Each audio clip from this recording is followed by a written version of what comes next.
If you're disappointed by stuff like Bad Grandpa and War on Grandpa, Chad Robert De Niro out as this is the true bad. This is villainous Grandpa. This is evil Grandpa. It's the bad Grandpa we deserved all those years ago when he was fighting Zac Efron. Chad, if that movie would have been 5 minutes, if that was Zac Efron's bad Grandpa in that movie, he'd be dead. That'd be a short film. Hello, and thank you for checking out the video. I just want to let you know that I not only create content on my YouTube channel, Class in the Glass, but I'm also on Twitch, where I review movies, cartoons, and TV shows live, while also playing single-player games and multiplayer games. I also have a Patreon where subscribers have access to hundreds of video and audio commentaries for films and cartoons, as well as podcasts and videocasts. In the meantime, thank you again for watching. Enjoy the video. We're going to go ahead and we're going to move on to the next part of my show, and that is my review for Martin Scorsese's Killers of the Flower Moon, his latest cinematic epic, chat, from Mr. Cinema himself, Martin Scorsese. Killers of the Flower Moon. Before getting into the film itself, chat, it's always a special occasion when Martin Scorsese releases a new movie. He doesn't release a new movie every single year, right? There's a bit of almost like a celebration when Martin Scorsese releases a film, because the man has an incredible career, chat, storied career. I mean, throughout, the 1970s, into the 80s, into the 90s, the 2000s, the 2010s, and obviously now into the 2020s. I mean, it's crazy that his filmography reaches back, at this point, 50 years, chat, possibly even going on to 60 years now. It's pretty incredible.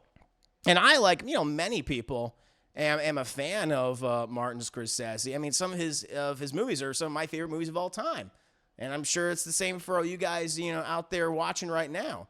I mean, I grew up on Goodfellas and The Gangs of New York and The Departed. I mean, Goodfellas is easily in my top 10 favorite films of all time. Matter of fact, I think it actually is. It must be. It has to be. Right? And if it's not, it's definitely in like the top 20. And like I said, I absolutely love The Departed. Absolutely love Gangs of New York. I mean, The Aviator is fantastic.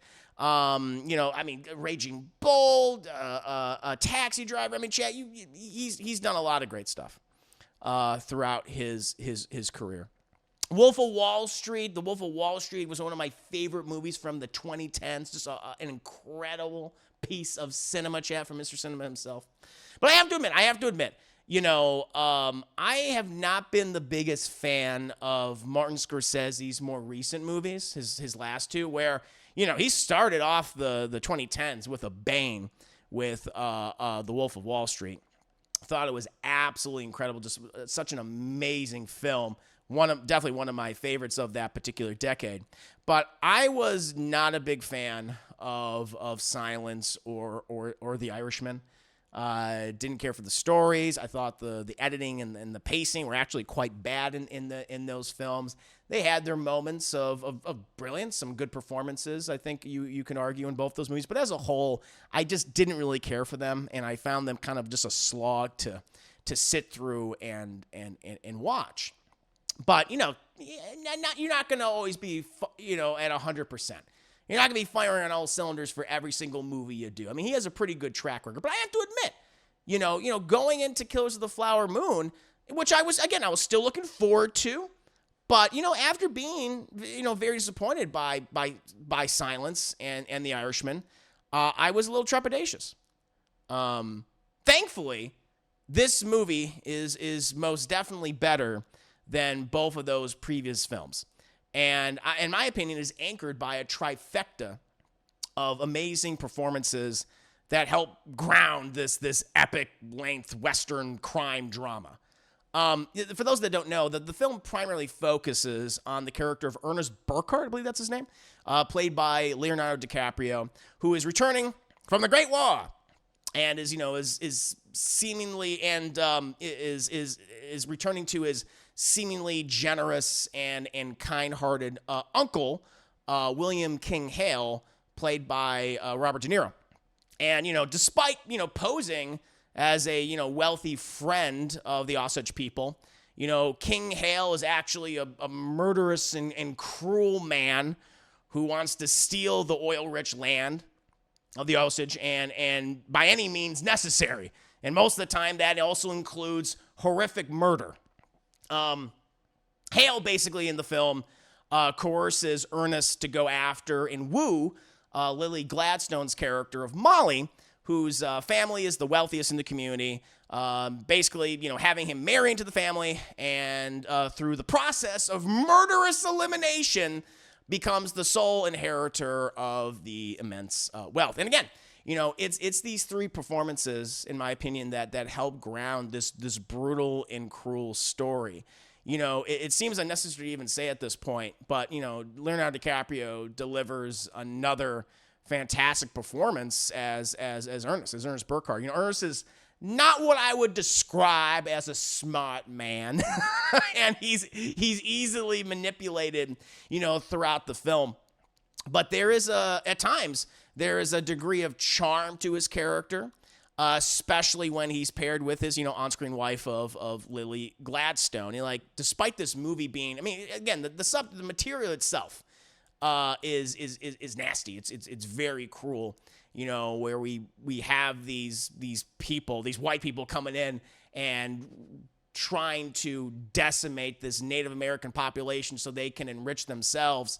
It's a hard watch. Seeing something like that, and obviously being based on a true story as well. But there is at times some warmth in the film, and even though circumstances change in regards to DiCaprio and Gladstone's characters, and their relationship certainly changes throughout the course of the film, you do have these incredibly wholesome, warm, kind-hearted moments between their two characters. And so when there is a dramatic shift in tone and in how they view each other and their relationship, it's made all the more impactful, and both of their performances stand out. Also, DiCaprio is on his game, because DiCaprio, you need to have DiCaprio just do a funny voice. Unlike someone like Tom Hardy, who I think just gets ridiculous and he becomes a cartoon character. Like DiCaprio, the way in which he does all of his accents, I think has always worked for the most part, throughout his film career. But he just gets that, I would describe it as he gets like a bulldog face that he's always scowling throughout this movie. It's like he purposely makes, there's no makeup on his face, but it's almost like he purposely makes his face look like a mask, and the bottom half of his face is just hanging. He's got these jowls, right? And it just adds so much to his character. He has this persistent, constant scowl throughout the movie, and where I like his physique. He's not he's a little heavier in this movie, but he's not gaining 150 pounds like someone like Christian Bale. But he does these little things that add so much to his performance that just make him feel like such a completely different person, throughout his entire, filmography. Comparing this character of Ernest to Jordan Belfort and The Wolf of Wall Street, they're just completely two different people in so many different ways, even though, what they inevitably end up doing is horrific and cruel and dastardly. But it really just shows his skill as an actor. And again, it almost seems unnecessary to say, but yes, Leonardo DiCaprio gives another Oscar-worthy performance in a film directed by Martin Scorsese. Such a surprise, right? But here's the thing, though. Gladstone's performance, I think, is a very important one, if not the most important performance in the movie.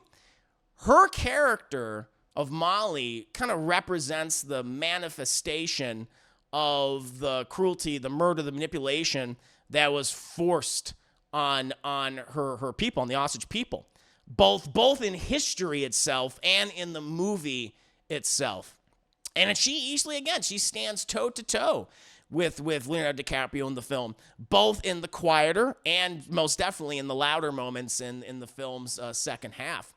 And she gets numerous powerful scenes that just make her stand out throughout the entirety of the film. I was very impressed by her performance. As of right now, she would be my favorite leading lady performance this year. I don't know if anyone else comes closer. She to me is number one at the moment. Thought she was quite good. And I haven't really seen her in too many other things, and so I was oh wow. I think for a lot of people this will be perhaps their first introduction to her as an actor, and it's a fantastic introduction. So really liked her performance. Now, however, this is the thing, though. Here's the thing. Even though I feel like Lily Gladstone's character is the most important figure in the movie, and she gets some of the best moments, the true standout for me is Robert De Niro as King Hale. his character is the type of villain audiences love to hate. He's the kind of guy who will put on just this friendly demeanor, this friendly face, but really it's a facade. It's absolutely a facade. And it'll be a facade in one moment. And the next moment, the next scene, after he puts on that friendly face, he will plot your horrific demise in the scene right after. He is playing such a charismatic and loathsome villain in this movie. And, it's very much, I think, a return to form for him. Not that he hasn't given great performances like in the 2000s and the 2010s. I mean, Silver Linings Playbook certainly stands out. But, he started doing a lot of those comedies, like Bad Grandpa and Meet the Fockers. Less said about those films, the better. Here, he's giving a performance that is on the level of his work throughout the 70s, 80s, and 90s. Stuff like Taxi Driver, stuff like Raging Bull, stuff like Goodfellas. This is the level and quality of his performance in this movie. And he is playing the character of King Hale with such gleeful menace and relish. Like the only other performance this year that kind of stands side by side with him is like, I don't know who I like better, is Robert Downey Jr. from Oppenheimer. Like the two of them and their respective characters were just so fascinating to watch in each movie. But man, this movie's gonna get a lot of award nominations, certainly for the actors. But he might be my favorite. Of all the performances, in this movie. He's just so great. I mean, it's going to be, when you think of Robert De Niro's best performances throughout his entire career, I feel like one of the people, like after they mention Tax Driver, Godfather Part 2, as a young Vito Corleone, as, then obviously in Raging Bull and in Goodfellas and Casino and stuff, people are going to go, hey, don't forget to mention King Hale and Killers of the Flower Moon, because it is on that same level, in my opinion. I think he's absolutely fantastic in the movie. It's the kind of movies you wish Robert De Niro would just consistently make. I feel like the reason why Robert De Niro, it's just as an aside, I think the reason why Robert De Niro is in all these like bad comedies and stuff is because he's maybe in a good way, he's addicted to the work. It's like, well, I constantly want to keep acting because I just don't want to like take extended time off from this. It's that kind of thing. It's like, hey, if you wanted to live forever, because I think the man's 80 years old now. I think he's in his 80s at this point. And so it's just like, hey, I don't want to stop acting because, then I'll die. It's that kind of thing. It's like, hey, the way to keep on living, to keep powering through, is to never retire. So maybe it's the same case for him. Maybe it's the same case for Scorsese as well. And consistently just staying busy, keeping your mind and body occupied. That's the only thing I can think. But hey, if you're disappointed by stuff like Bad Grandpa and War on Grandpa, Chad Robert De Niro out as this is the true bad. This is villainous Grandpa. This is evil Grandpa. It's the bad Grandpa we deserved all those years ago when he was fighting Zac Efron. If that movie would have been 5 minutes, if that was Zac Efron's bad Grandpa in that movie, he'd be dead. That'd be a short film. But in any case, he gives a fantastic performance in this movie, and it's most certainly one of the best supporting performances of the year. And then outside of the performances themselves, the film cinematography is absolutely gorgeous. I mean, it's a period piece. We're obviously in the American Midwest in Oklahoma, and the way in which Scorsese's cinematographer Rodrigo Prieto showcases that is absolutely gorgeous. Loved how they just showed the American landscape in this movie, the old towns in this movie, then the production design, of course, as well, the costuming, the sets, the buildings that we're in. It's perfect. Absolutely perfect. And also the film score by Robbie Robertson is also quite good. Some of it, a little bit of it reminded me of Ennio Morricone. There was even like a couple of songs like in the beginning that almost gave me like a Thing vibe. Like John Carpenter's The Thing, there was this like dun dun dun dun dun dun dun like that. A lot of drums in this movie, and it just kind of reminded me a little bit of The Thing score, which is like, oh shit, which still makes it a little more ominous, right? A little scary, because the subject matter itself is pretty terrifying and ominous, and what happens is pretty sad and despicable later on in the film. Now here's the thing. Now even though I've been saying that this is great, that is great, all these people are great, right, etc. What about the movie as a whole? All these different parts coming together. Well, what does it all come to be? And I think it comes to be, this is a very good movie. This is a very good movie. But one that doesn't achieve greatness as a whole in my mind.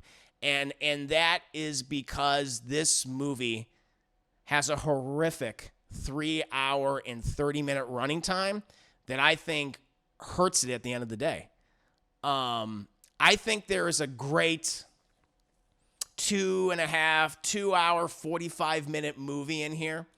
And I think that this film's, what it is, Chet, it's that movie, that 2 hour, 45-minute movie, that's bogged down by consistent pacing issues. And honestly, secondary and tertiary characters that don't really stand out or get a lot to do. Like, this film has a huge cast in this film.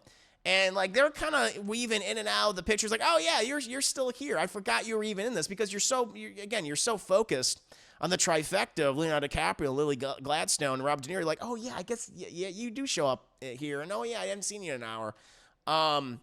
Which at the same time, which I was like, it was kind of going back my mind, but like, which is confusing, since this movie is 3+ hours long. You feel like you'd have enough time to like build up a lot of these characters, or to have the audience member go like, oh yeah, that guy, the person, his face, yes. And I came to the realization that, with all these pacing issues, that the film would probably be a lot better as a miniseries on television or on a streaming service or what have you. This to me would be amazing, an incredible 5-episode miniseries where you have some room to breathe. You have some room to build some of these other characters that kind of come in and out of the movie. And you forget, honestly, they're even there after a while. For an example, like one of my favorite miniseries from a few years ago was Chernobyl, which was with Jared Harris and Stellan Skarsgård, the most fertile man on the planet, Stellan Skarsgård. And that was like 5 episodes. Each episode was an hour long. And honestly, I didn't start thinking about it again until, when I was watching this movie, because there are dips. There are dips in this film because the pacing is so slow, because not a lot is happening in some of these scenes. Not every scene. There's some great stuff in this movie, of course. But there are these like really slow parts that kind of feel like you could cut these, or you can bring in some of these other characters. I don't feel like get enough to do. And I just started thinking about Chernobyl all of a sudden, which is never a good thing when your mind starts to wander and think about other things. But I remember like watching that show and like loving it, but it was perfectly paced because each episode was an hour, introduces to new things, a new concept, like, oh, now this is happening, and now it's getting even worse, and here's a new character, and we're following this entire episode just focusing on this person. It's like, I really like that, and I feel like this story is better suited for that format. It's similar again to another movie this year, Oppenheimer, where I really enjoyed Oppenheimer, but that the film's pacing is off, and like that last third felt like a completely different film. And where I'm like, I think I would have preferred it had it just been a 4 or 5 episode miniseries where you can give a little more time for these things to breathe, and not just feel kind of monotonous at some points. And so it's frustrating because there's so many good things and there's so many great things in this movie, but I really do think some of it is lost because it is just so staggeringly long, and I don't feel like it doesn't need to be. So you have one of two options. It's either cut down in some of this the film itself and the running time, and like really lean into just the performances of those 3 leads, because some of the other characters aren't really they're just there. It's like you have characters in this movie who are just there to die. That's what they're there for. There you have these tertiary, secondary performances in this film, and they're setting up like, well, this feels like, we're not really hanging out with you, but you seem to have some importance to this person. It's like, oh, you're there to die. And they die. And it's sad, right? Or you're supposed to feel sad, but you don't really get to know them all that much. And so what has happened, it's just like, well, the only way I'm being affected is obviously by the other character's reaction to that. But I'm like, I didn't fucking know that person. And so that's frustrating. That's a little frustrating. And I feel like we could have given more time to like those people, those actors in the movie, had you actually changed the medium and told this on television. I think it would be even more lauded, honestly. And so, but thankfully, I do feel like, you know, it's pacing, despite its pacing being off, no doubt about that. It's still better paced than something like Silence. It's infinitely better paced than something like The Irishman, which, you know, took me 3 days to watch. Because, one, I didn't think the how that movie was directed or written was particularly all that great. This is certainly better than those movies. There's no question about it. And there's a lot of great things in this film. But, my God, the pacing, the editing. You know, the Scorsese editor, they need to go back to school. they need to like understand, like, maybe you could cut some of this material out and it would still be very understandable. We would still get it. You don't need to hang on that shot for like 5 minutes. We can, like, you know, we can cut that out and like, and you'll end up like, wow, we have a 3 hour and 25-minute movie. Maybe we can cut out this character who literally does nothing in the film. Oh, you have a 3 hour and 20-minute movie. Oh, and you keep working down. And so it's like, maybe you can have like just a nice 3 hours. Maybe I'll even go for 3 hours. But man, there's a half hour in this movie, or 45 minutes really, that you can remove completely, and you'd still have the same movie. It would still have the same impact. It would just be better because it's more effectively paced. And so that's the thing that bothers me about the film, is that I don't think it should be a film. I think it should be a television miniseries. If that was the case, be so much better. But as it stands, you know, I do feel like this is probably Scorsese's best film since Wolf of Wall Street. I don't think it reaches the same heights of that movie, not in any capacity. But it is grounded thanks to its incredible three lead performances of Leonardo DiCaprio, Lily Gladstone, and Robert De Niro. They'll be, you know, getting all the adulation. They'll be getting all the award nominations, I'm sure, when we come to that, you know, award season, of course. And it's a very beautiful looking film, and I really like the score. But there are some secondary and tertiary characters that, frankly, they don't know what to do with or don't even need to be there at all. And the film's running time is egregious. So still enjoyable. Still enjoyable movie. Not going to be like one of my favorite Scorsese films, you know. But certainly one of the better ones he's done in the last few years. But that's just my opinion on Martin Scorsese's Killers of the Flower Moon. I'm sure a lot of people are checking it out right now, in between all the Taylor Swift screenings at the moment. What about you guys? What did you think of Martin Scorsese's Killers of the Flower Moon? Let me know. I hope everyone enjoyed the video, and I want to take the time to tell you about my Patreon, Class in the Glass, which offers hundreds of film commentaries and video reactions to numerous movies, TV shows, and cartoons. If you're a fan of shows like Batman the Animated Series and Avatar The Last Airbender, or films like Aliens and Raiders of the Lost Ark, my Patreon is the platform for you. Currently, I'm doing a subathon to reach 75 subs on the platform. If we hit 75 subs, we'll be able to start voting on the next edited YouTube reaction, which will include actual clips and scenes from the movies and shows I comment over. Choose from such films as Fire and Ice, Masters of the Universe, Mighty Morphin Power Rangers the movie, Mortal Kombat Annihilation, or Spawn. Subscribing at any tier level is appreciated, and feel free to give feedback at any time. Thank you again for watching the video, and see you next time.